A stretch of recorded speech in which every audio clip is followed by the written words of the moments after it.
And welcome to round 7 of the Isle of Wight Chess Tournament 2026. I am joined as ever by Natasha Regan. Hello, Natasha. Hello, Matthew. So, just not a super long stream today, but we're going to get you up and running with this round, just to bring you the early highlights. So, got some good matchups. There's quite a logjam at the top. Just ignore Stanley, who's somehow got a weird sort of score up there. But we've got Shreyas, Matthew, Tobias and Thomas Beardson all on 5 out of 6, and then a posse on 4.5, and more people on 4 as well. So, I mean, with 3 rounds to go, it's still very, very close indeed. We've got some big matchups. So we've got Matthew Wadsworth against Thomas Beardson. We've got Shreyas Royal against Tobias Kulle. We've got Gawain against Matthew Turner. And we've got Boris Chatalbashev against Adita, who drew with Gawain yesterday. And we've got a game with a few. I wonder actually why Alexandra Prado always seems to be here. Do you think that she's stream? I think yeah. I think she's on a fixed board. She's probably streaming. Yeah. Okay, that's right. Then Wojciech Plath against Livio, and Edwin against Neil Dickinson, and we just go all the way with that. So let's have a look. Well, let's start with Shreyas, who's actually started off quite this is an interesting opening, yeah.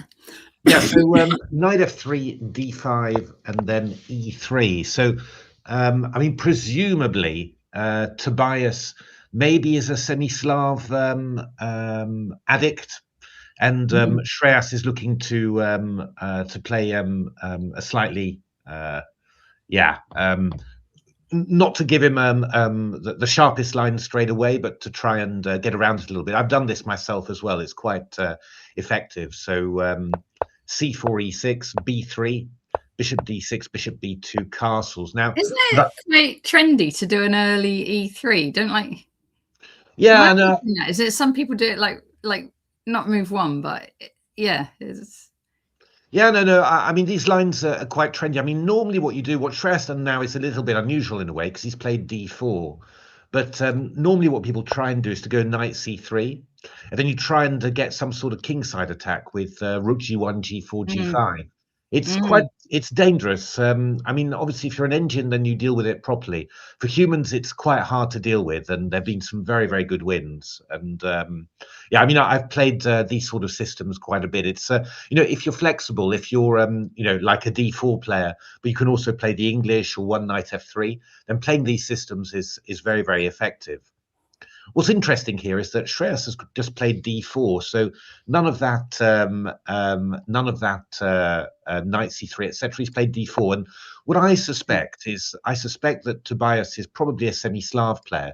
So Shreyas is expecting c6, and he wants to be able to put his knight onto d2, not on c3, and just go for this type of position. And having the bishop early on b2 and not having a knight on c3 blocking it makes it harder for white to achieve e5. So I think this is poison. Knight f3, d5, e3. That's right. E3 poison. That's a well-known book on that. But actually, black hasn't gone c6. He's played b6 here, bishop d3, bishop b7. We're actually getting back into a Zukertort Kolle position, which actually, funnily enough, there's a game on. Well, I actually looked at a game in quite some detail on my blog, and it was a game between Stuart Conquest and Shreyas himself as black. Okay. Yeah. With where he was the British Championship penultimate round, and Shreyas lost a crucial game to Stuart in that. In actual fact, this is with white playing c4 and now knight c3. Actually, we haven't gone into a Kolle Zukertort. We've actually gone into a sort of a sideline of the Queen's Indian. where I can just show you how that would look normally. That would be something like d4, knight f6, knight c4, e6, knight f3, b6, and then e3, followed by bishop d3, b3, and all these moves. And something that Mark Hebden sort of tried to get into quite a bit. And I seem to remember some games of Glenn Fleer as well in terms of English players. So yeah, quite an interesting choice from Shreyas. It's not supposed to be very much for white, really. I mean, black's got quite sensible development, but I mean, it's in terms of getting a game, it's pretty decent. So a bit of interesting opening shenanigans there. And what have we got here? So Matthew Wadsworth against Thomas Beardson. So Matthew's, we said yesterday that one thing you can be sure about is that Matthew is going to put his bishop on g2, and he's done it again, but more in the traditional way that we know from him, with a recce stroke English, and then playing g3 and bishop g2 here. And yeah, Thomas is thinking already a fair amount. I mean, d takes c4. Matthew's had loads of games with this, so I don't know whether that would be a sensible thing to do if you're if you're slightly surprised somehow. Obviously, the rounds. Why would you be surprised though? He does it. Well, no, it's true. But I guess Thomas doesn't know Matthew very well, and also the rounds at 10 o'clock. So presumably, space for preparation has been limited somehow. So that's what I'm sort of expecting. But we'll see what Thomas does. I have plenty of ideas. I mean, you don't have to take on c4. There's plenty of ideas. It's just that d takes c4 is probably the most principled approach, just to try and punish white for for leaving the pawn on prise and not doing anything to protect it. We've got Gawain against Matthew Turner. Oh, this will be an exciting one. Matthew's already thinking here after d4. So I imagine he's choosing which line to play as opposed to never having. I would think so. Yeah, I mean, I guess that Gawain is going to play one of his bishop c4 systems or something like that. He's done quite a bit of work on I think he doesn't like it anymore, though. Has he played it recently? Because I think in his course he's like, I used to play it, but and then because he's got his course for black, he's got lines against it. Yeah, no, that's true. I mean, that's the problem with writing a course. But maybe it's sort of oh no, he's playing the normal Scotch. Yeah, I'm not surprised, I have to say, because I got the feeling reading the course that he didn't so much trust the gambit anymore. It's so this is quite interesting. So we'll see what he does and what Matthew does as well. I'm not sure what Matthew does actually. I mean, the two main lines are knight f6 and bishop c5. Those are by far the main lines. And if you're looking for odd stuff, you've got queen f6 and queen h4. And there's also bishop b4 check, which was played by Tony Miles. I imagine Matthew will not want to go into something heavily theoretical in this.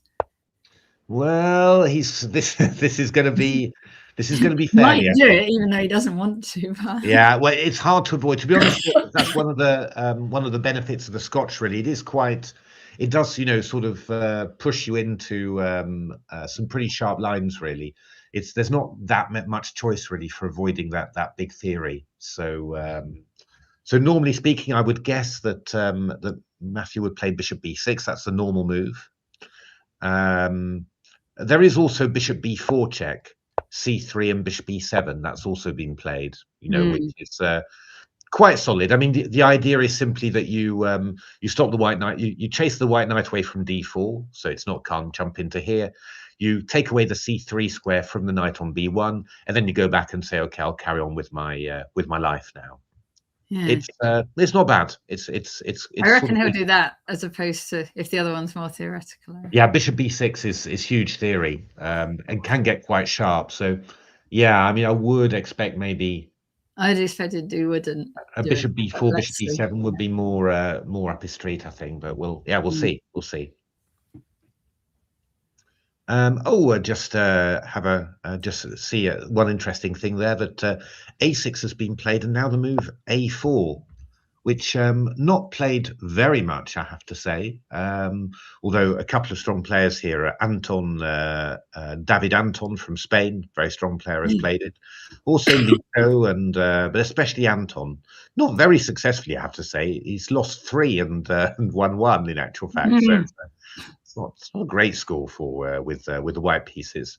Antoinette. So up to B3 was directly following the E3 poison course, but then it doesn't seem to do bishop D. No, that's right. Yeah. So he, yes, if he's following that, he's probably following numerous different things. Indeed. So A4 played, quite interesting move, and we'll see what black does. I mean, I suppose white's sort of thinking about playing a move like A5, which is quite interesting, just to attack the queen side, and we'll see what comes up with. It's very much Shreyas' preparation anyway. Sorry, because he hasn't taken any time at all, and Tobias is taking a bit. So in general terms, that's a fairly successful opening.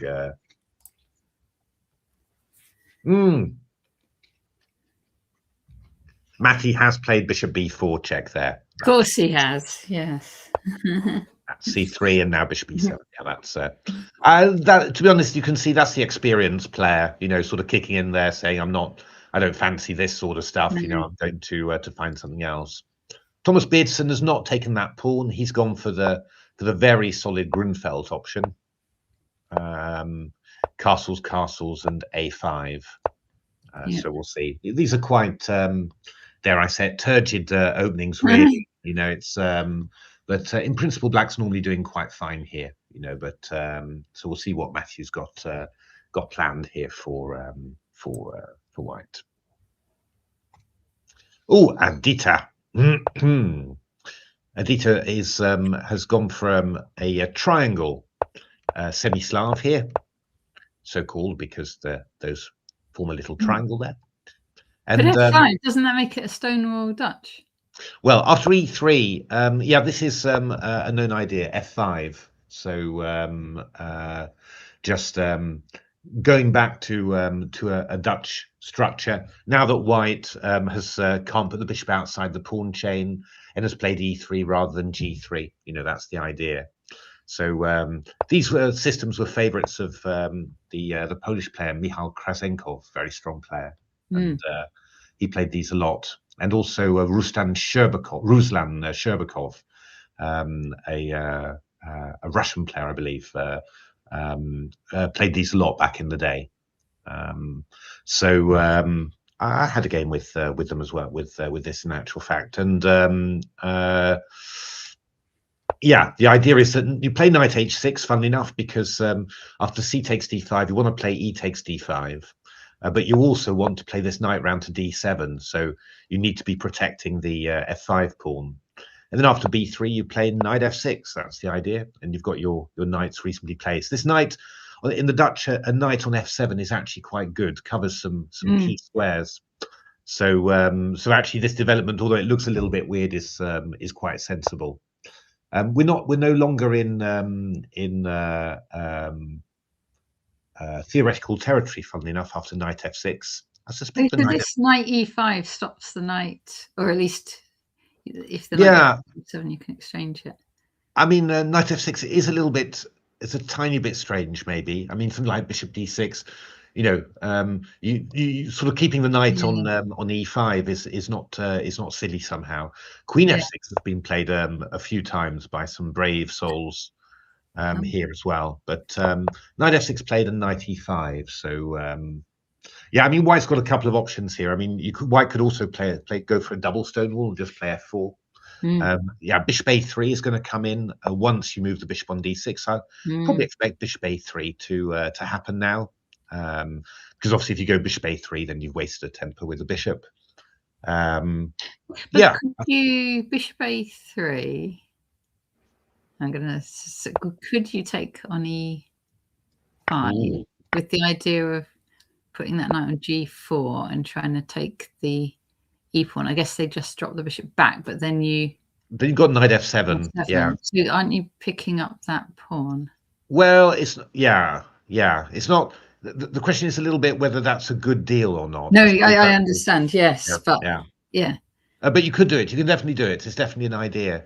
The only point is, obviously you can't castle. So I might just try and I don't know, maybe sack the sack back and just say, okay, I'm stopping you from castling. You've got some weak dark squares. It's definitely an idea. D3,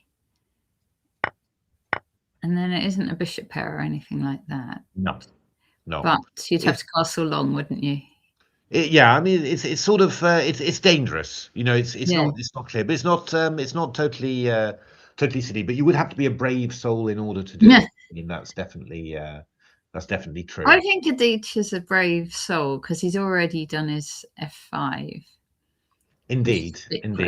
Yeah, no, I mean it could be.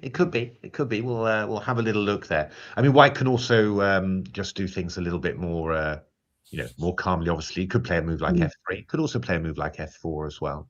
We'll see what White comes up with there. Just seeing a couple of things there. So Queen e7 and now a5 played. We're actually following a game of 2 games of Antoaneta Stefanova. She lost 2 games in actual fact in 2017. I suspect that this is the World Blitz actually. Right. But it's quite it's decent, this. I mean, there's another she won, just if you look one row down. Oh, she won as well. Yeah, that's good. That's good. So I mean, you're just you're kind of looking to play A takes B6, C takes B6, and then black doesn't have C5 anymore. So this this sort of center is more solid for White. But yeah, it's not 100% clear how amazing this is, but it's an idea, and it just gives black pause for thought. And yeah, if you're going to pick up 20-30 minutes on the clock, that's not bad.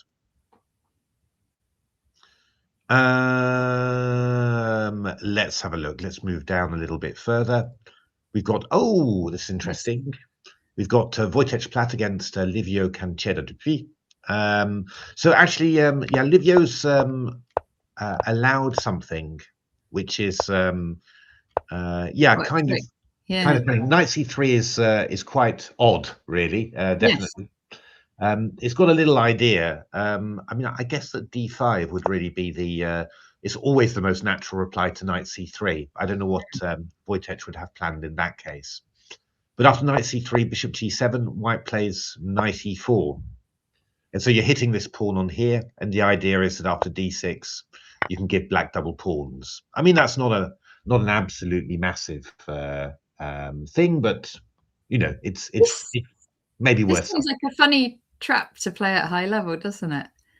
Yeah, no, that's right. It's just nibbling something. You're just claiming that you're going to get a slight structural advantage, but in principle, it's not very much. But it's just annoying black and getting black out of his standard sort of setup. Yeah, trying to force d5, which is probably not part of Livio's. Yeah, normally speaking, you with White, you'd really. I mean, they often do these things in the Nimzowitsch Larsen, for example. This is something. So if you go here, they take, and then they go knight c3, but then they clamp down on the d5 square. This is quite well known and quite irritating to black. Obviously, this is a little bit less clear, this one, because you're not really going to stop black from playing d5, and he'll be able to get in d5 and f5. But White's still got the bishop, though. Yeah, White's still got the bishop. But yeah, just interesting. It's not. No, probably the engine assessed it as about equal, actually. But it's just to confuse, really. Oh, good Lord, Neil Dickinson, a brave man, playing the Czech Benoni. And White's gone. Truster's gone at g4. Yeah, no, this is the standard way of dealing with it. Yeah, the modern Benoni. It's Tony Miles used to say that he played the modern Benoni every 3 years because that was how long it took for him to forget how bad it was. So it's an interesting line, but in principle, the problem is that Black's blocking the center like this. It just means that he doesn't really have that much counterplay. If he sort of tries to go Benko style, well, you don't have that big Benko bishop hitting across the long diagonal. So your counterplay is obviously going to be a lot less than it would be normally. And yeah, in the meantime, White can build up a fair amount of pressure on the king's side. It's not trivial or anything, but it is quite it's just not particularly pleasant for Black. When I came back from a break and started playing chess again, I played a few Czech Benonis, but I got some horrible positions with it. Has to be said. A few nice wins. When it works well, you feel, oh, what a nice opening. But yeah, it's but very often it's just not going that well. So we'll see. We'll see how Neil fares with that. But White going for pretty much the standard approach there, and then at some stage normally you end up sort of doing this, and then what do you do with that knight on f3? It seems a bit in the way. Well, it's stopping Black from playing bishop g5 or right. Yeah. So yeah, this is normal. Normally we get something like here and here. And then Black plays this maneuver, let's say castles, king h8, rook d1, knight g8 is quite normal to keep the bishop out of there. Right, I like that. So bishop e3 or whatever, or yeah, some people even playing h4 there and not caring, which is kind of scary. So yeah, I don't know. It's a little bit. It's all a little bit scary for Black. You've got to like these positions, but we'll see see how Neil deals with that.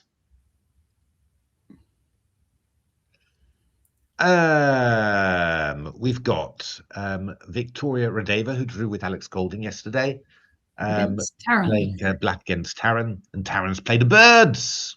Way. So okay. How's he done it? So he's gone. He's played a reverse Leningrad, basically, which is the most respectable form of the birds. Yes, this is how I play it too. And in actual fact, well, we've actually transposed into some sort of slightly odd King's Indian attack, really, because Black has allowed White to play e5 here. So this is not bad, not bad for White. Normally in the King's Indian attack, you don't have the pawn on f4. That's pluses and minuses. The e5 pawn is a lot stronger, but of course the dark square bishop doesn't get very active. But it's a perfectly reasonable position for White, and yeah, in general, I think you're always quite happy with White to get this sort of thing. It's quite plenty of scope for play and very flexible. You can think up lots of stuff. How's White going to build up their attack from here? There's several things you can do. I mean, you can actually just at some stage play d4 and just play it like a French. Maybe put the bishop on e3 to f2 to support the push, and then afterwards you'd aim to push on the king side.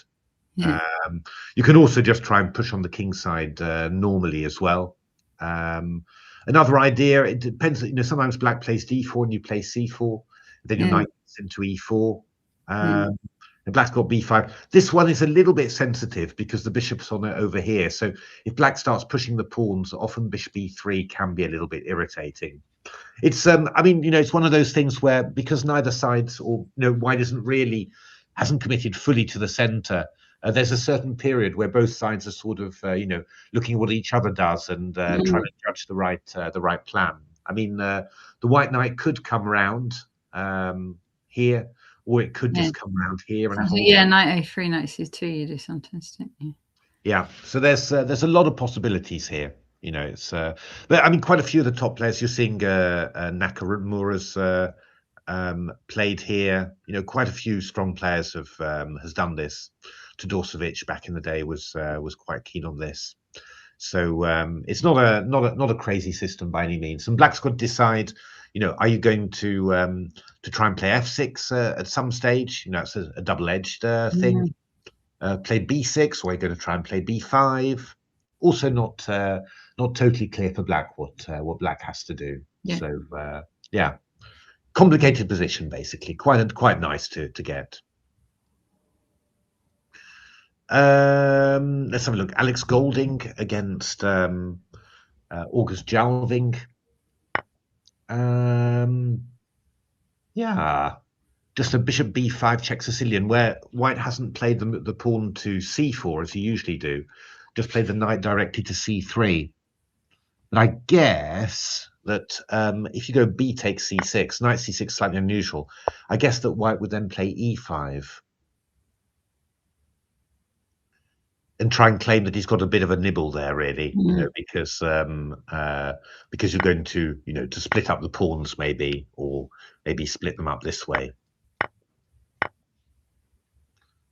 Black has played b takes c6. I guess if queen takes c6, then well, I was thinking knight d5. A previous game went takes, and then knight d5. Obviously, you can't take there because you take there. So you're going to give black double pawns. It's very similar. I think we saw something quite similar to this, a game of Supratit Banerjee in one of the tournaments. To be honest, it's not very much, I don't think. You know, I mean, everything's been exchanged. Okay, fours exchanged. Hi, Kevin. I was wondering what drink you were having at Wetherspoons at this hour. Coffee, just coffee. Just coffee. Yes, coffee with a bit of something, maybe, Kevin.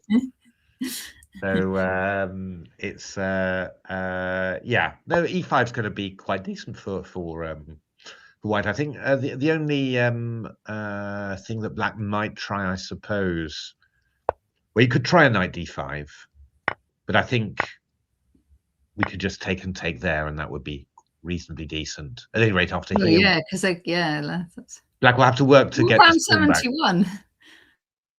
Sorry? I'm going to go down to Wetherspoons after this, I think. It's unlimited coffee for £1.71. What? God. Do that.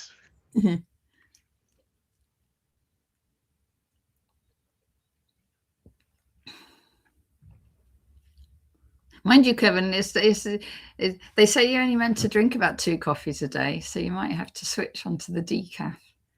Well, no. You're also meant to drink 2 glasses of wine a day as well. So then you need 2 glasses of wine a day. You're not.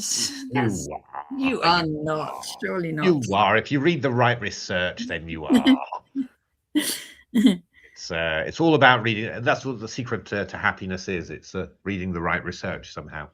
Okay, we've got a chess question as well from the geographical term. My eyes are so bad, something like that. Anyway, who do you think is going to win the tournament? Oh, Ollie. I'm going to say Gawain. So you can't say Gawain. Matthew Wadsworth's doing well, though, isn't he?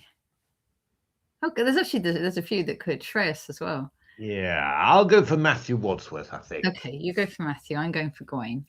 I'll go for Matthew. It's Gawain always like Thomas Speardson or Tobias Collar. I'm not saying them because I don't know them as well. Yeah, Thomas is a pretty good. Thomas is a pretty good player. But I think Matthew being white in this game is quite good. You know, so I think Matthew could end up on top. There's still another 2 rounds after this, isn't there? Yeah, it's not very clear. Yeah, absolutely. But I'll go for Matthew. Okay, I'm going Gawain. Going for the underdog. Right, let's see Danny. This is Danny against David Cummings.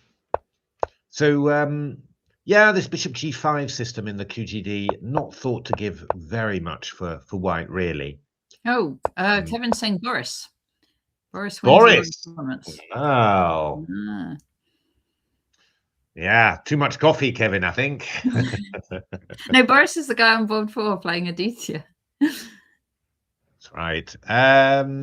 So knight bd7, rook c1, c5. There really are a distressingly large number of ways for black to sort of equalize, you know, in the QGD, especially against the bishop g5 systems. But what can you do? It's what Danny's managed to do here anyway is, as you see in the game, both sides have chosen for quite a nice sort of complicated structure. This is called the and Nimzowitsch called these the isolated pawn couple. But of course, they can move into hanging pawns when they're on e4 and c4. I mean, I spent many weeks, months even, I think, of my professional career analysing these sort of lines that for me arose from the Nimzo-Indian, the Rubinstein Nimzo-Indian in Nimzo-Indian with 4e3. And in the end, I mean, I just decided that black stood very well, really. That was the thing. And yeah, it's the typical thing should always be that white is playing for an attack, but somehow ended up not believing it very much. And yeah, obviously there's always the white weaknesses to contend with. So yeah, not 100% easy to play these positions as white anymore, I feel. But they're not bad, of course. It's just yeah, I have a feeling that you've got to treat them in a certain way that's not about attacking on the king side. And yeah, I just find that the accuracy that you need to play them well is quite high, and obviously that's not always what you're looking for. Also, this bishop on g3 is no longer pointing towards the king side, so chances they're not so good. But of course, I was thinking the bishop would go into e5. Like, yeah, line your queen and bishop up on the other side. Yeah, it takes a very long time to get that organized, So so I think what Danny's doing is quite sensible. I mean, you could with the bishop pointing here towards the queen side, you'd kind of be a bit better set to start trying to look at the black queen side and start trying to do something there. But yeah, I mean, there's plenty of interesting stuff. I mean, black, if black's unbelievably riskily inclined, you could look for playing the move queen d5, just forking 2 pawns already. Yeah, I mean, I'm sure Danny would sacrifice that gladly. But yeah, I mean, it's there is already stuff like that, and there's so also. If he does that, what do you do? Because like if you just drop the knight back, you're repeating, aren't you? Well, I guess that he'll go bishop f1 probably. Right. And after queen a2, you go rook a1, and then you end up hitting this guy. So I think that's probably what he would do in that case. I mean, there's more moves for black. I mean, knight d5 is quite possible. You could even possibly preface it with here and here, just to be particularly irritating. Well, it's not. Yeah, I mean, it's simply not not very clear, really. You could defend it with. Yeah, you can go queen d2, and then there's some interesting lines. I mean, queen g5 is one possibility that's quite interesting. Just threaten the exchange of queens, and if you go f4, then I'll just try and go back somewhere, maybe even here, and just claim that you've weakened this diagonal somehow. I mean, here in this position, you're threatening knight c3 and queen d4 check now, for example. That's quite interesting. You've also got ideas like rook c3 takes and here. Rook c1 and then maybe try and see whether you can do something clever. Knight takes and queen d4 check again. Well, queen d4 allows bishop h7. What you can do, you can go queen d5, which is quite interesting. So if f3, you've got queen d4 check, and if you go bishop f1, I mean, I could do something like well, no, actually, queen a5 is just winning here in actual fact. So, oh, actually, that's really serious. No, that's actually really serious. That's probably just winning, actually. Okay, so you can't even go queen d2. Is this really true? Queen d2, rook c3, takes, bishop b4. Yeah, no, that actually looks true. Queen d5 threatening mate. And we've got knight f3, but then I again go queen a5. Golly, that is actually quite nasty. Yeah, I mean, it's simply these positions. I always feel they're quite full of good stuff for black. Yeah, I mean, you might need to play a move like, well, you could do a few other things. I mean, maybe Queen F3. So you're pinning the bishop on B7. That would be maybe possible. I don't know whether I maybe play. I could try Rook C7, for example, or because I've got quite a big discovered attack threat, but maybe Bishop E4, but then maybe F5. I don't know. Always feels to me like White's for White it's quite fraught to deal with that. Oh, Black's played Queen D5 in actual fact. So Kevin, you've got quite a schedule lined up there. Playing in Albania, Reykjavik, and Oslo. Kevin. Yeah. God. Gets around. You didn't make the Isle of Wight though, did you, Kevin? He was too busy having his unlimited coffee in the in Wetherspoons. So yeah, I mean, this is very sensible from David. I guess what he's going to do, he'll probably go Rook FD8, I guess. And if ever the queen gets chased away, if it could, I mean, here D4 would hang, but the queen can come to A5, you know, when it'll probably go there quite soon anyway, and just look to attack these. And of course, if you force the bishop back to F1, knight E4 is in there as well. I mean, I have to say, I do quite like Black in this position. I play them with both colours, you know. So, but yeah, this seems like a decent. I'd say Daniel Gormally's favourite though for this game. Of course, absolutely. Oh, this has happened. We said this might happen. This is just very pleasant for White. This. Yes, because Black's pawns are all isolated. Yeah, and Black doesn't really have that much to do. So you just need to get the knight. Oh, sorry, the knight and the pawn out of the way. You know, maybe get something like Rook and then B3 or something, and you're good to go. You know, you're going to have a very nice position, I think. So that's looking quite promising for White. We've got Stanley a little bit. Just find Stanley, yeah. There is next one, yeah. Right. So what do we have? Oh yes, we have one of these. So this was Nimzo Indian. Stanley's been playing this quite a lot, and well, on our Talented Tuesday show, the very first one, do have a look at that one, of course, and also all the others as well. Stanley said that he played either Bishop D3 or Bishop D2, and here he played Bishop D2. Yeah. And Black played C5, and we've got quite a solid approach from Black. So Black's actually going to end up swapping off 2 sets of minor pieces, going for some sort of modern Benoni-ish type of structure.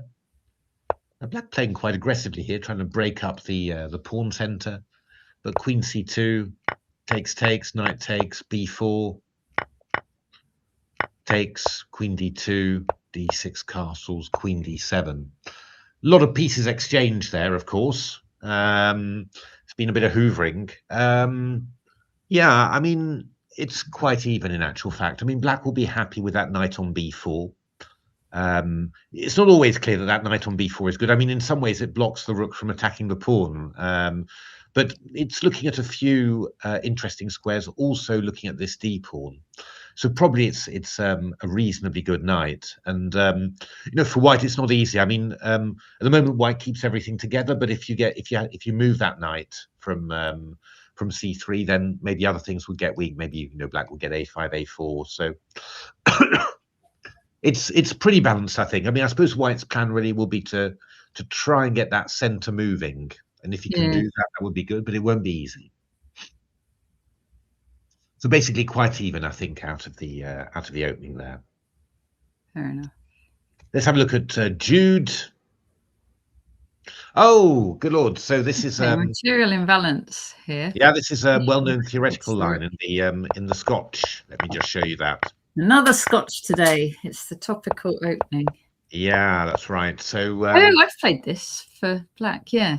Yeah. So this was recommended by I think by Sam Shankland in a chessable course.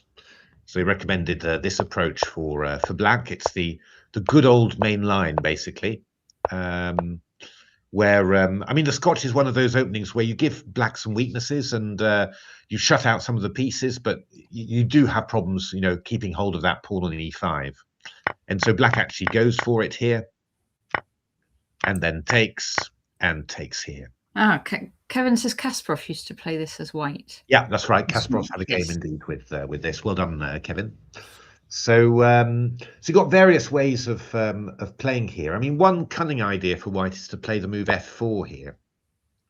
So hitting the rook on the e5. And if you go rook e3, I go bishop d5. But it looks like I could play the move c6 here.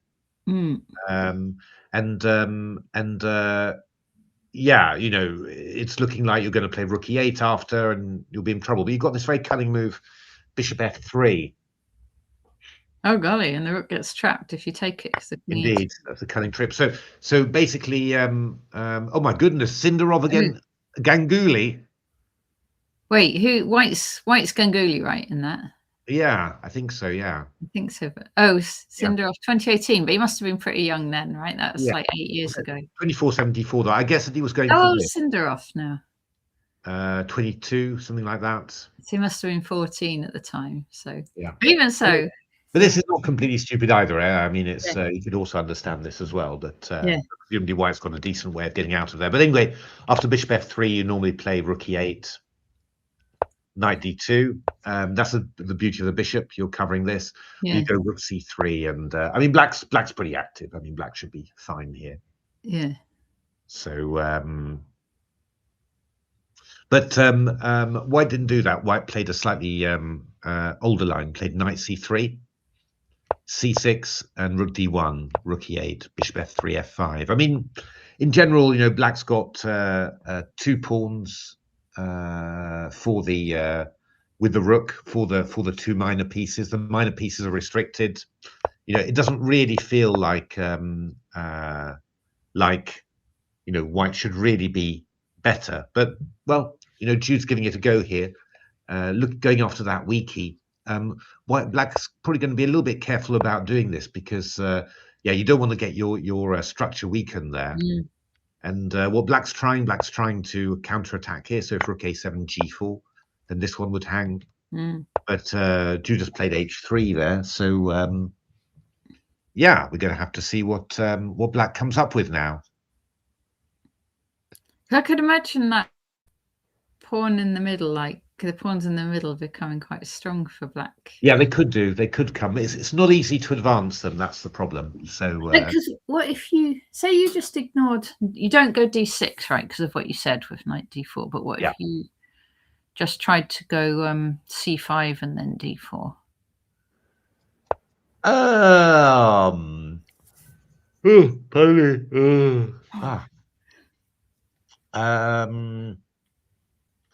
Yeah, that's not very clear. We could go maybe knight c3. Maybe we'll go. All right, let's keep with it. d4. Knight d5. I don't know, like just move the rook at the back. Maybe rook here to sort of play g4 as well. D3. Yeah. I mean, there's always counterplay. There's always counterplay. Yeah.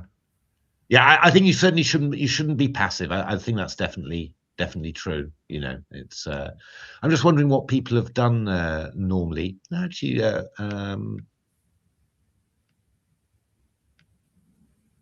so normally, I mean, I was going to say f5 is a little bit unusual. Normally, people play the move king f8, and try to put the king onto d6. That's always because it protects the pawn somehow.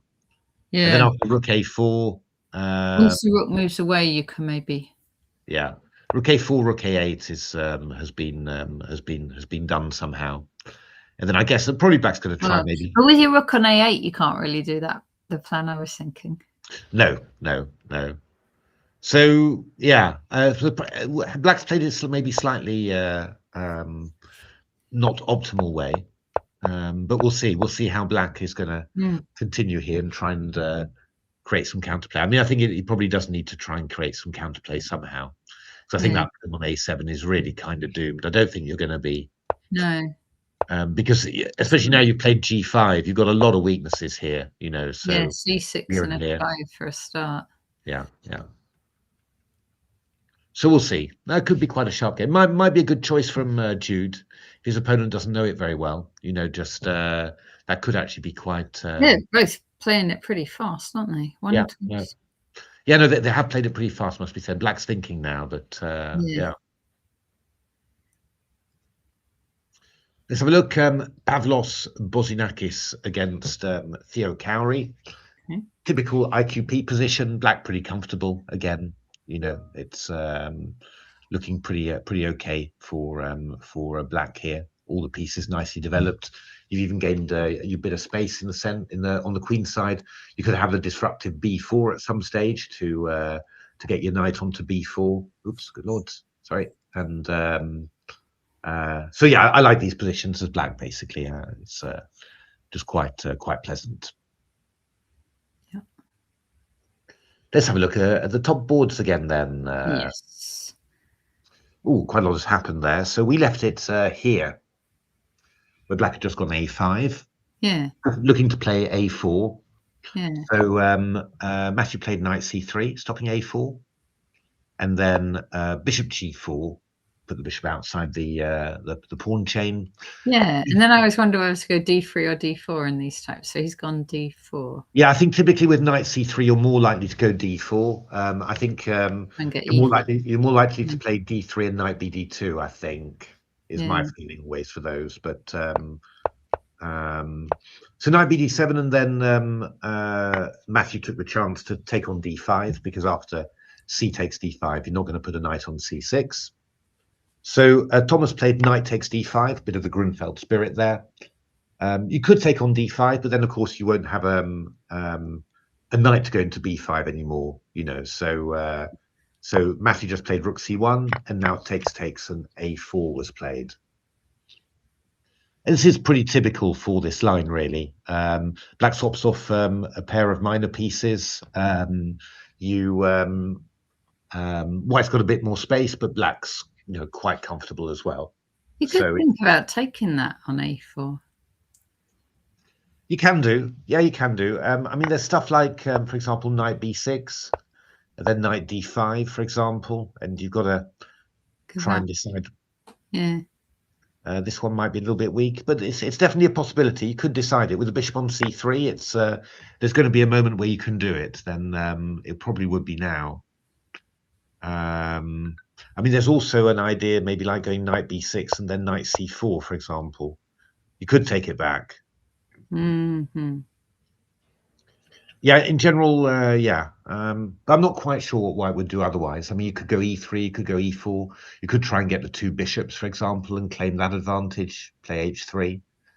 But yeah, I've never been particularly wowed with these positions for White, I have to say. You know, it's but Matthew plays them a lot, and so he plays them well. So we'll see what he. So h3, a bishop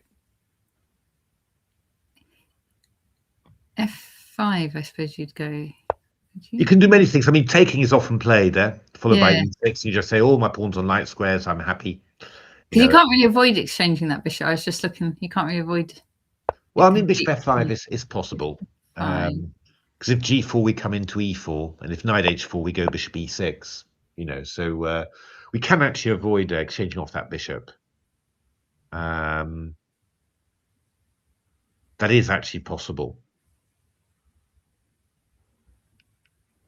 Yeah, I mean, maybe if you absolutely want that, you could play rook e1 first, maybe, to be able to play h3. Well, h3, bishop f5, then rook e1. I was just looking at. That's possible as well. It was like quite nice for White. But then I'll go bishop e4 if you do that. Surely. Yeah. Yeah, it's fine for White. It's just I always find it a little bit disappointing. That's always my feeling. That always find that these positions are not really as good as you'd want them to be. So what's always kind of put me off playing these systems as White, put it that way. You know, these sort of retties in this way. But we'll see. We'll see. As I said, Matthew's got a lot of experience in these positions.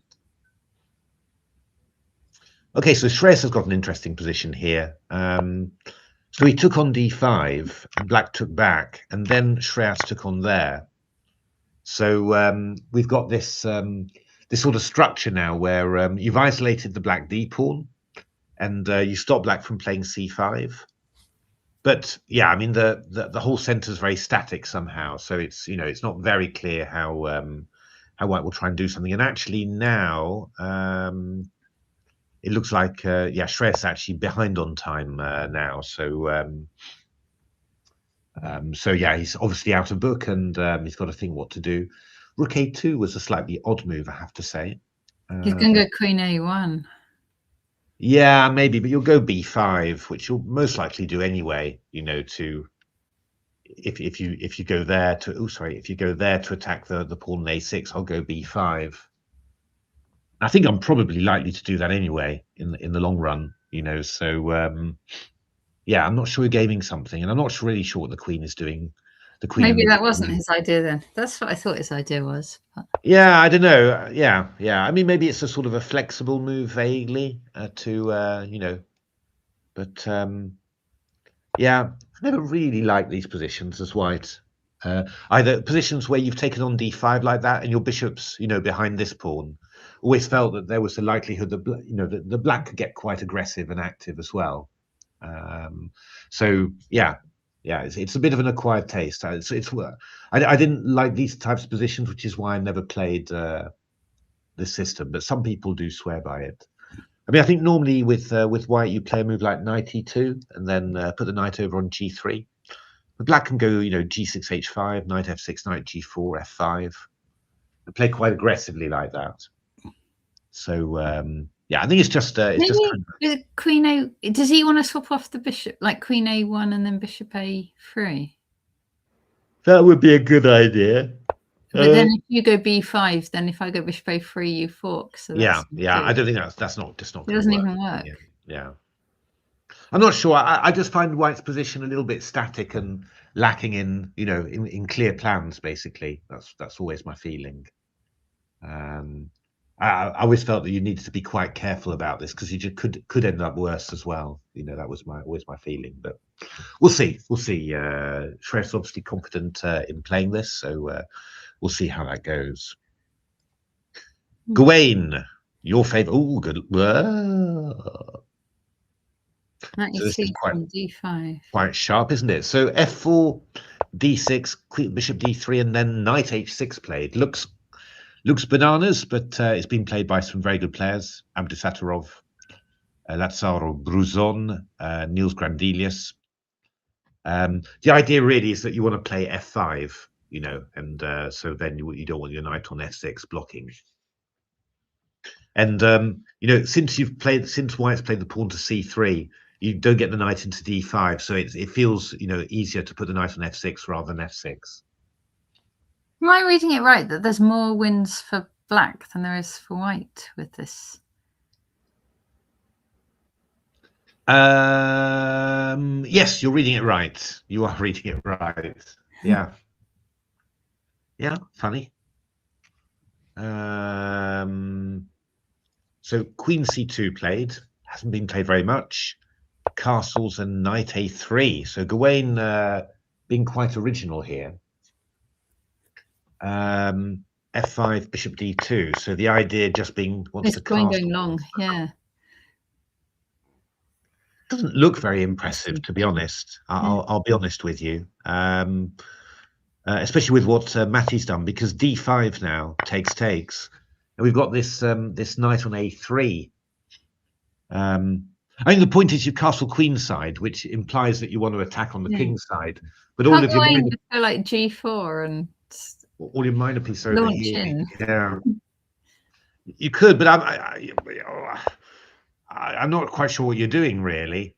Or even I go knight h4. I mean, I don't know. I'm not really sure what you're. I'm throwing bishop a3 as well. Quite risky this, I think, to be honest, for white. I don't really like it. I don't really like this whole plan. Kind of feels like you were really desperate to castle queen side, but was it really the right thing to do? And most likely not. Is my kind of feeling about it. But we'll see what Gawain comes up with. But I quite like his position here, I have to say. Yeah, I mean, because he's threatening bishop a3 already, actually. Yeah, he is. Yeah, not be d4. Yeah, you could do that as well. Yeah. So maybe if you go knight b5 and try and reroute. Yeah. It's not. It's just not really very impressive somehow. Yeah, it's you're sort of saying, well, okay, so you've achieved that. Wonderful. It's this is not anything in particular somehow. So I think Matthew's come out of the opening very well there. I think. So. Well, Gawain did write coffee house chess books. He certainly did. So. Kevin is imbibing that spirit.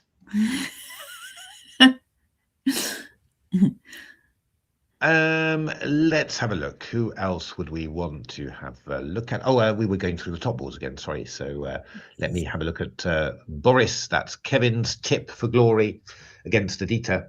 So the dark square bishops have been swapped off, and we've got a double stonewall structure. And Adita's looking to swap off another pair of knights. Yeah, I don't know really. These positions are quite hard to judge really. Whether you can end up with a position that's blocked and just winning for white, or it can be blocked and just be drawn basically. But in principle, it looks like white is going to come faster with some sort of counterplay.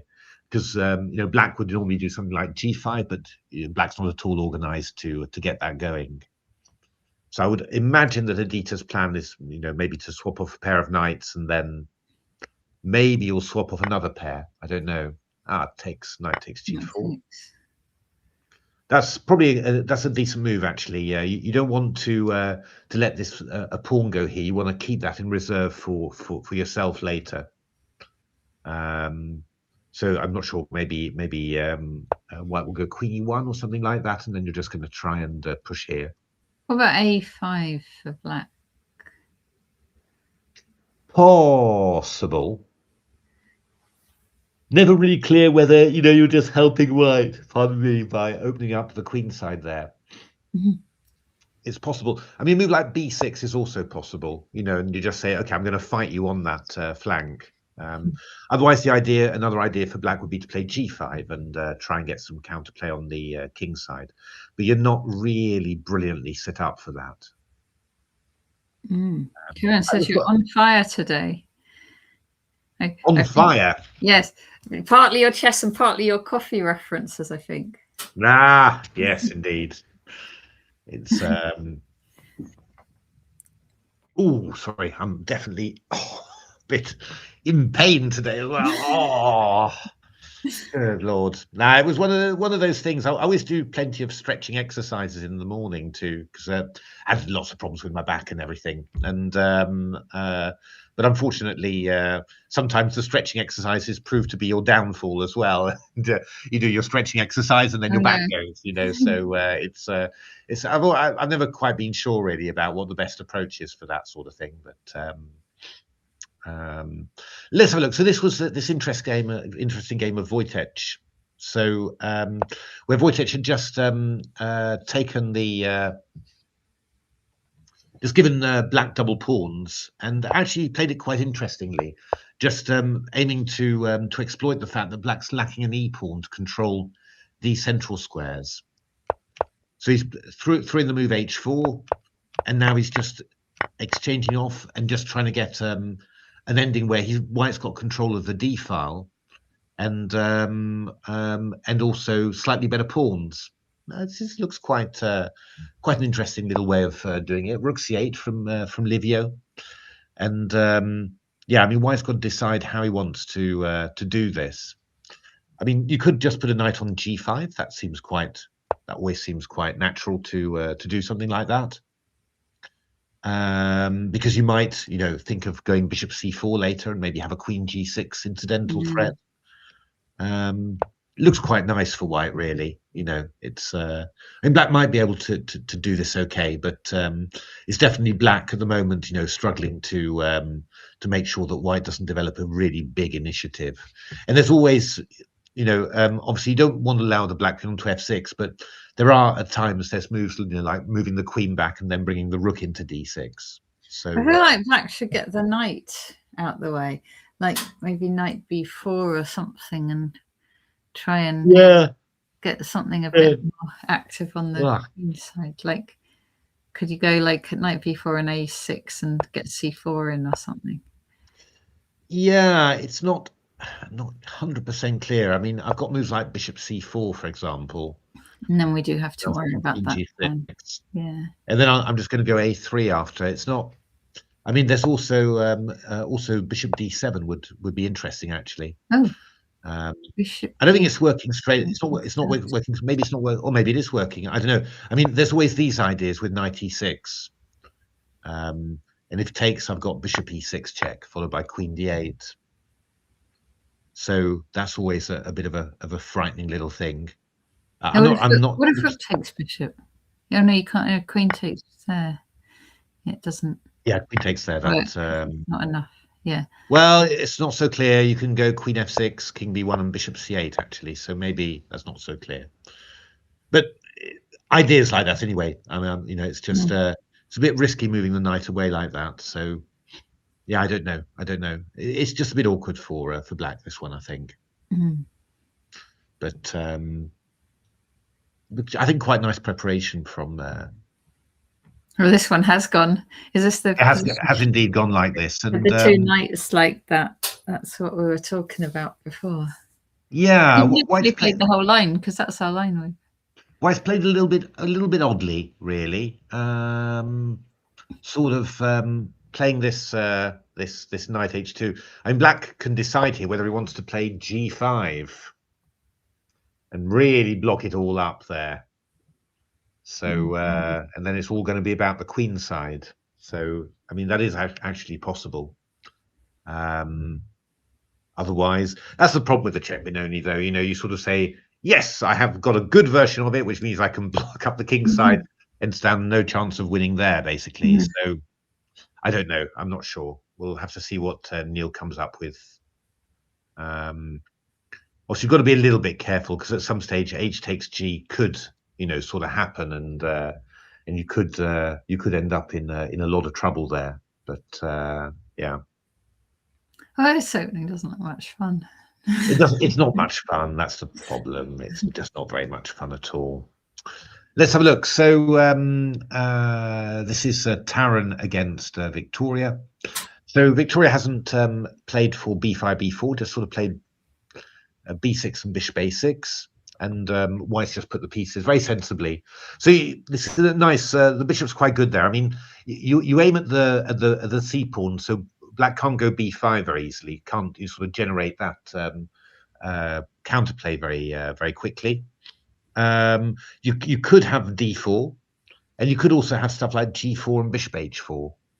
So yeah, I like what White's done there. Slight advantage for White, I think, in this position. Not very clear what black's going to do here, because none of the breaks are particularly clear. Alex Golding against August Jalving. So yeah, that's a little bit of a shame in a way that the black's got control of the d file there. So you think that probably compensates him quite nicely for the weak pawns, you know, because you've got the d file. You can do something maybe like rook d3, maybe try and get the knight round into there. Looks okay for black to me. Yeah. You know, just he's got a little bit of dynamic compensation for the weaknesses. Of course, you know, the thing about the weaknesses is that they can always go wrong. You know, you can always mess up your activity, and then afterwards, you know, you end up with just your weaknesses to look at. But I think, normally speaking, this position is probably about even. Danny against David. So bishop f1 played rook fd8, and then Danny's played bishop h4. So that's quite a normal move in actual fact. Sort of pitting the knight there. So Danny's vaguely hoping maybe for something like knight g4, you know, to exploit the fact that the bishop on e7 is undefended. Yeah. I mean, you could play a move like rook c7 actually as black, and just say, okay, What's Danny going to do? Lift his rooks and. Well, this is the problem. I'm not really sure what Danny's going to do here, I'm afraid.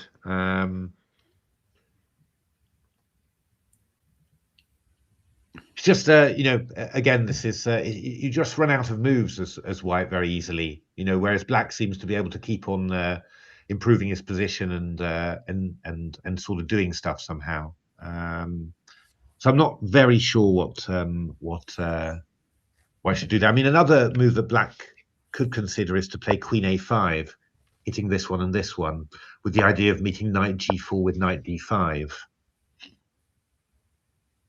That's a little more risky, but again, I don't really see a problem on the king side there. Takes. I mean, you can go rook E5, but I could always go maybe Queen A4 or something. And then if you haven't got any like Knight H6. I don't think so. I don't think so. You would be undefended on C1 if you bring a queen out as well. It doesn't look very impressive, really. Yeah. I've still got a knight on E7 to defend stuff somehow. So yeah, quite like it for again. I've played both sides of these with I've scored quite well actually with both, even with white as well. But in the end, I decided I got a bit disillusioned with these positions as white. You know, so. Let's have a look. We got Stanley against Alexis Tahay. Yeah, black's putting the pieces in sensible places. I mean, I guess Stanley will probably eventually go f4. I'm not sure whether he'll do it immediately.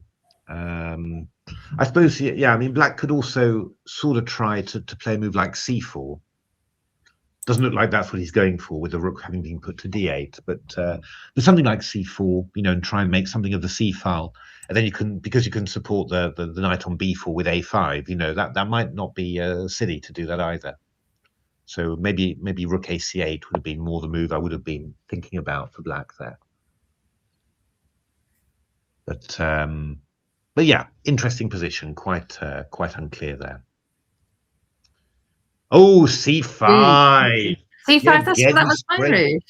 Sprenger de la Iglesia was obviously watching this stream. Yeah, to me. Yeah. Okay, so he's going for this plan. Yeah, no, I mean it's there's going to be some danger there. It's a bit all in, really. Pardon me, which you're not really supposed to do with not supposed to need really with this system. You just got a solid structure, but okay. I mean, it's going to be dangerous. I mean, I do think that knight c3 is the most obvious here. Yeah. And then it depends a little bit how you want to do things. I mean, you could go rook f7, so that after rook a7, the d7 square is defended. You could play rook e6 to meet this one with this one. Just maybe quite dangerous. Yeah, that looks nicer to me. If the knight moves away, we can maybe go d3 or something. Yeah, we got. I think our hopes are in our big d pawn. Although you've got knight b5.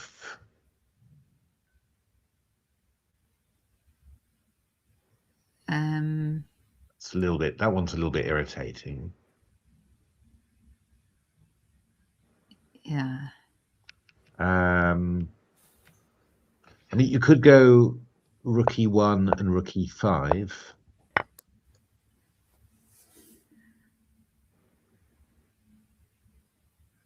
And then can we? There's no mileage in, like, some kind of thing. Wait. Some kind of thing with like, I wanna. What do you want to do? What do you want? I wanna. I want to quit my d pawn. If you want to queen your d pawn, you'll have to get rid of my bishop. I told you I went to the concert with the Spice Girls where they sang that song with Lawrence and a few of his friends and my mum way back. It was really funny. Lawrence Cooper. No. I mean, there's definitely, as we said before, there is definitely a lot of funky stuff going on here. It's not very clear. I do like the idea of throwing rook e1 in, I have to say, just to get. And yeah. I mean, maybe I could just come Oh over. wait. Oh yeah. Okay. Maybe I could come over here and just go here. Yeah.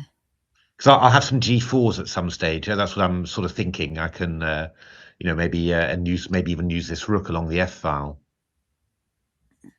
I mean, it's probably not the absolute correct way to play it, but it's certainly going to be slightly worrying, for White, I think, to deal with this.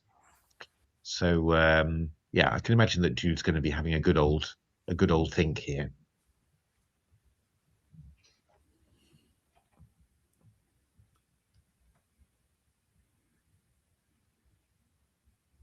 I mean, you could, yeah. This is really you're really quite constricted here. You can't go knight c1 because of rook e1 check. So, and d3 is sort of coming in. So d3. Once with white to play, black does, yeah. No, I was just thinking once black does e3, white can go knight c3 and control the queen. Yeah, but we can look for some rook e1s and lining up on the on the back rank as well. Not totally crazy. Yeah, I'm not sure whether these ideas really work, but I have to say that in a practical game, they're quite they're slightly scary to deal with. Yeah. So I think I think Drew's going to have he's got a challenge anyway. Worked out, yeah. That's clear. Yeah. Let's have a look at Trisha. We've seen Taran. Let's see Trisha. Oh, somebody sacked a piece. Oh, Luke Vijaja sacked a piece against her. Does it work though? I guess Luke's going to recapture on e5. Yeah, I mean we'll just go bishop f4 really. So yes. I guess the question is whether. I mean, there's no immediate mate, so that the question is whether black can build it up a little bit. Get another rook in. Black seems slow though to get another rook in because none of them are even. Takes like 3 minutes to get in. Black does seem very slow here, I have to say. Perhaps she wants to do it via b5 to try and gain some time on the queen or something. Yeah, that would be exciting. I mean, I was sort of wondering about. I mean, rook e8 to e6 feels slow, really. I mean, I was wondering about going knight g6. With the idea if the bishop went back there, I could try f5, something like that. That might be. But you can do something like bishop c7 simply, and then queen b7, and you're getting all your pieces really active, so that just means that you'll be able to knock away, these pieces somehow. So it looks very good for Trisha to me. I think looks very good, unless there's something enormous that the black can do. I mean, maybe black will play f6 or something, try and get the. That's possible. Or if you go e6. Yeah, e6 is the best, I think.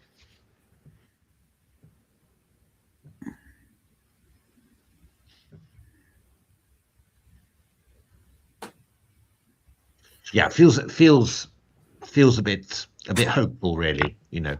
Bishop f4 played by Trisha, so I think that he's doing Trisha's doing very, very well there. Oh, a5 knight c4 has been played. B takes a4. So Matthew, did do it. Yeah, okay. Matthew was also tuned into your thoughts. And, oh dear. Yes.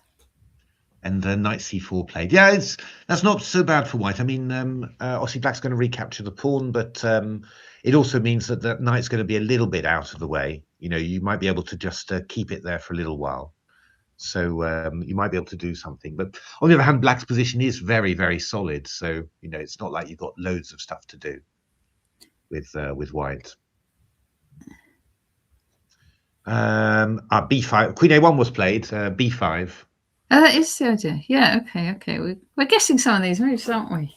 We're doing quite well. Knight E2. Don't like this very much, really, for Shreyas, but yeah. I mean, it's part of the opening, so I guess that's it. Is he trying something fancy with this knight? I mean, you might. I mean, you've got ideas like knight e5. So if I go knight f6, for example, you've got this idea now, for example, just to set up a knight like that. So maybe, I mean, you could also do it as a pawn sacrifice, just claiming that all these pawns are weak. That is possible. But I mean, one thing that would probably tempt me would be to play h5 as black. To be honest, leave the pieces like this and just sort of say, well, what are you going to do? Are you going to put a knight on g3? Because then, moves like this are going to be quite interesting. If you go knight g3, I could probably go g6 and then threaten h4, h3. So h5 would be probably my choice in this position. Might well have been my choice even before Alpha Zero, I have to say. With Alpha Zero, definitely. Sorry, just trying to keep on moving. Gawain against. Oh, what has happened here? So, right. Oh well, you tuned into. Everyone's playing one. Yeah. Don't they know your moves come with a health warning? Yes, that's what I was thinking. So g takes f5 and bishop d6. Yeah, this is quite, obviously, and c4. I mean, Gawain's trying to get his stuff moving here, and Matthew Turner's played queen f6 there. Okay, and so quite a good move, I think.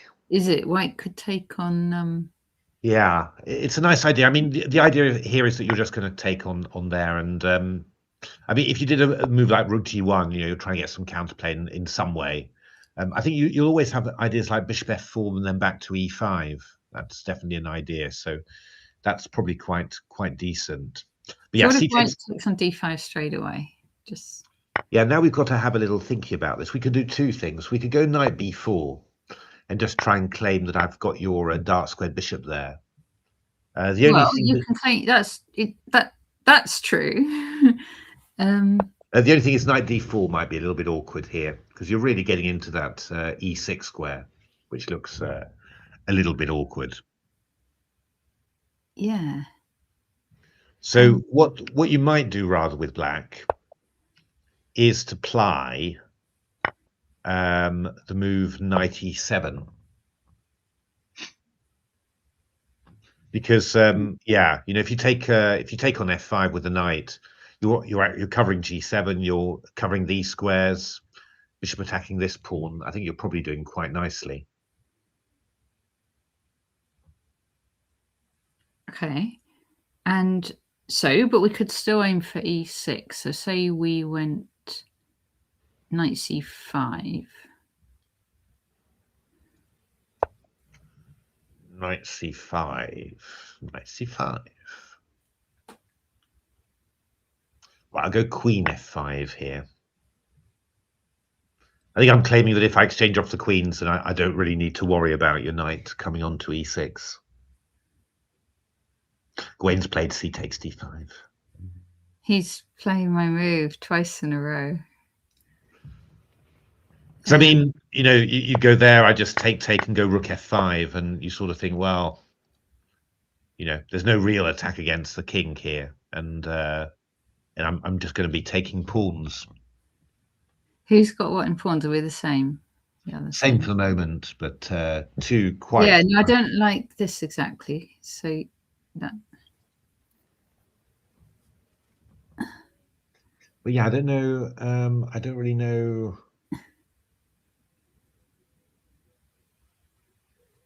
Really sure what.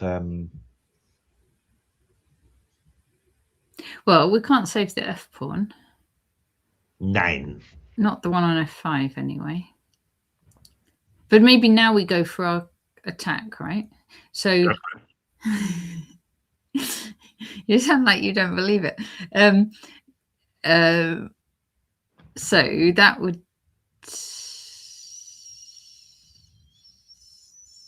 I think we have to start with rook g1. Rook g1. I take pawn. Queen f5. Yeah. What do you do now? I was just thinking about that, but I think I do not want you to strange my queen. So I'm going to go queen c3, I think. That's a good move. Matthew's played knight e7 as well. So okay, we could get this knight. Because now, although I'm a bit worried about my d5 pawn, I'd want to keep that if I was able to. Ooh, I'm wondering about g6 actually, to be honest. But what you might do is go rook g5, I suppose. Yeah, that's the sort of thing, because that keeps an eye on my d5 pawn as well. Yeah, that's my move. I could also go queen f6. It's not totally bananas. You just keep wanting to swap my queen. Channeling my inner Keith Arkle.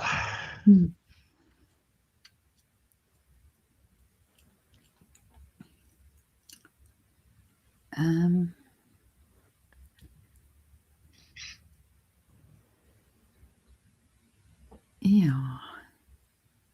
It's a little bit...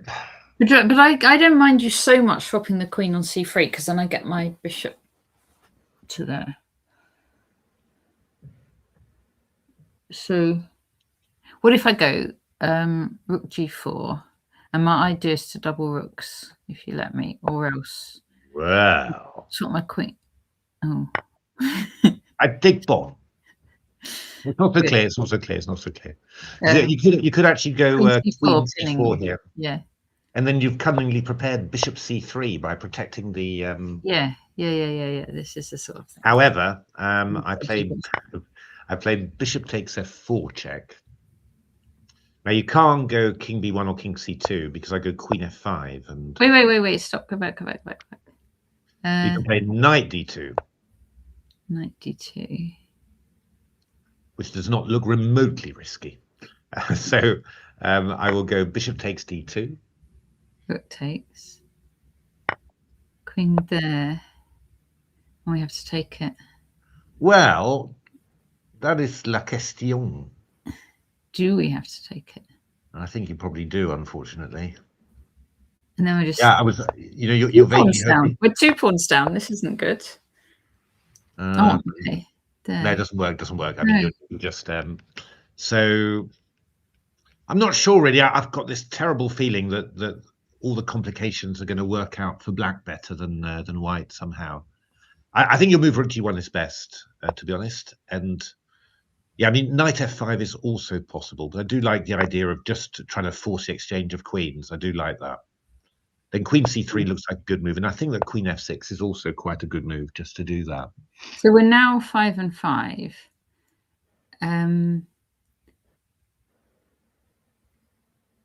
Just like if we swap queens, it's not going to be... It's not... Our attack's no longer as good.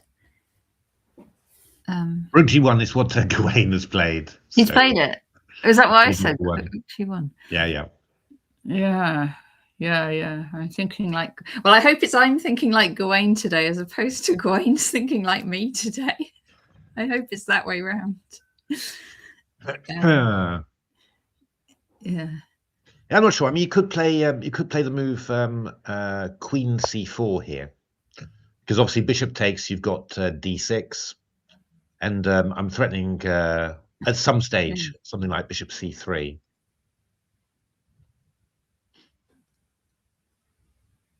And maybe knight d4 as well. Maybe that's your immediate threat. Okay.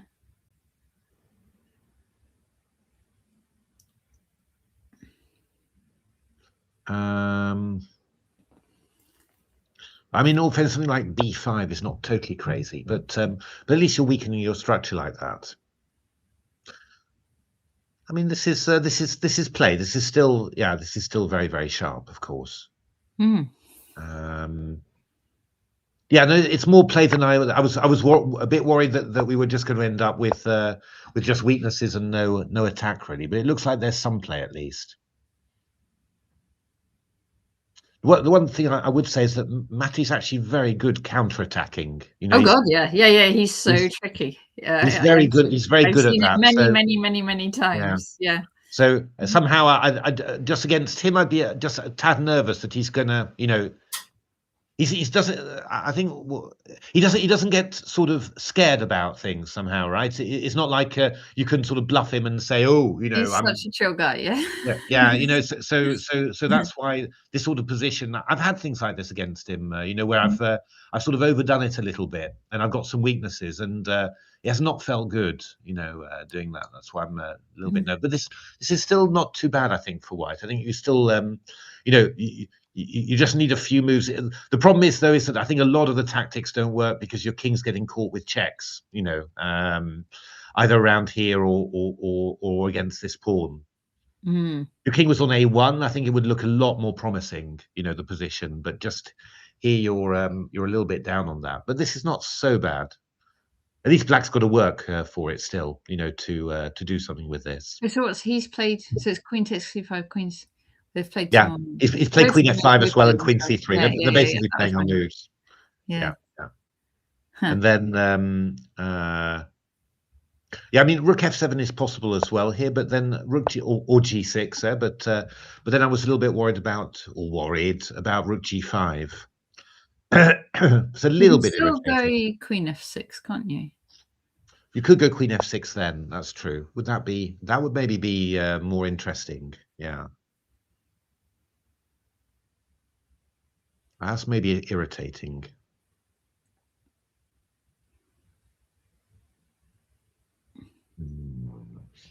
That is maybe a bit more irritating because your rook isn't well placed on G5. So Rook F7. Yeah, I mean, because Knight D4, you're going to go Queen D5 here. So if on the Queen F6 line, what if you exchange? So Rook, sorry, I mean, I was thinking on the Rook F7. Sorry, Rook F7, Queen G5. Rook G5, Queen F6. Exchange here. Yeah, and then go Rook G1. Yeah. We're just going G6, and can I go F5? No, I've got enough on there. I've got too many on it, and it's just not helping. Okay, fair enough. So yeah, this is quite.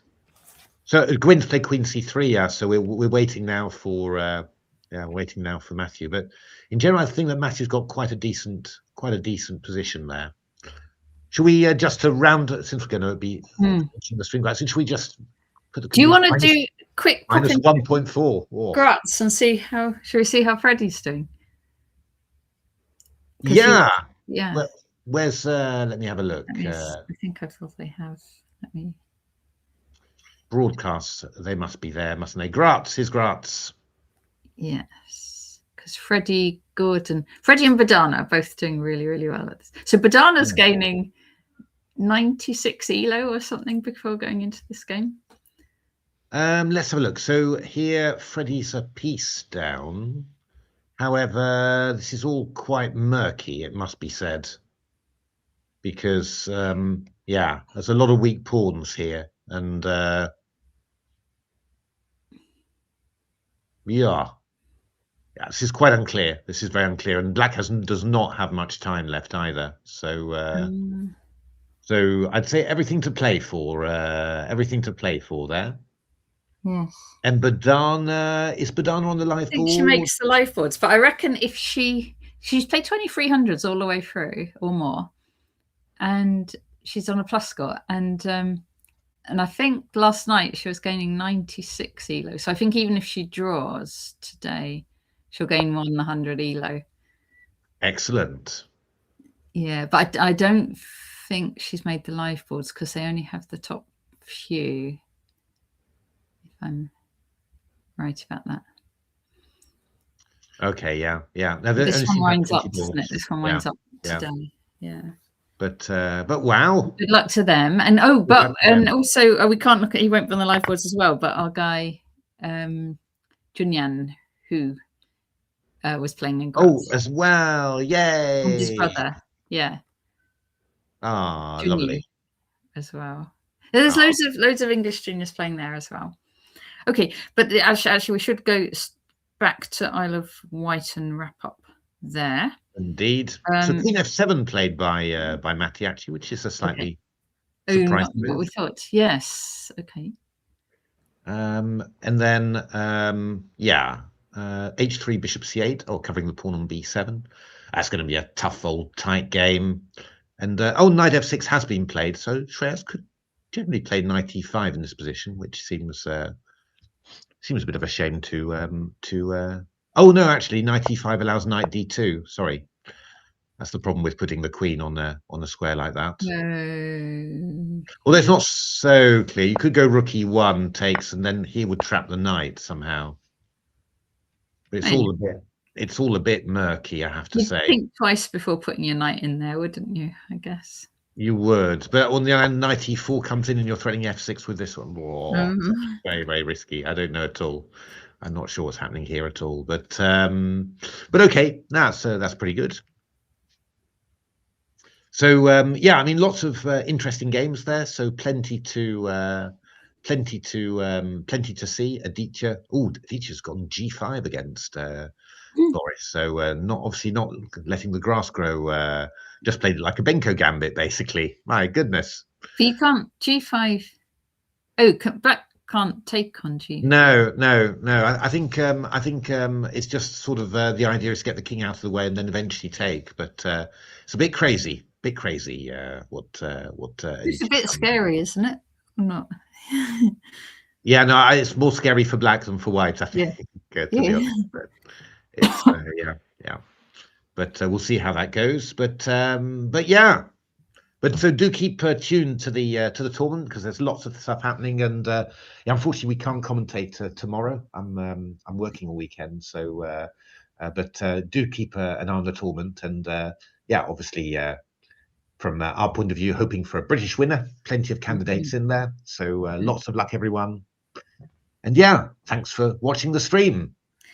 Thanks all very much for watching.